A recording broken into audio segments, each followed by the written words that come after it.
ఒక చిన్న గ్రామంలో మాయ అనే అమ్మాయి ఉండేది.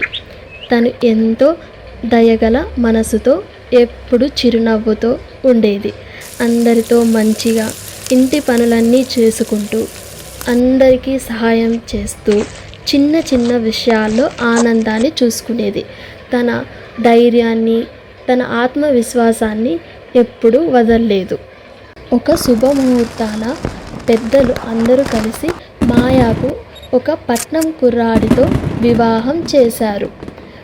తను అత్తారింటికి వెళుతూ ఆ రోజు పూజ గదిలో దేవుడు ముందు కూర్చొని, దేవుడా, నా కొత్త జీవితం సంతోషంగా ఉండాలని మనస్ఫూర్తిగా ప్రార్థించింది.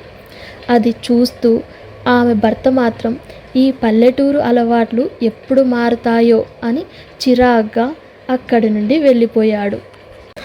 మాయ తన జీవితంపై ఎన్నో ఆశలు పెట్టుకుంది. కానీ మాయతో వివాహం ఇష్టం లేని తన భర్త ఎలా ఉంటారో, తన జీవితం ఎలా పయనిస్తుందో చూడాలి.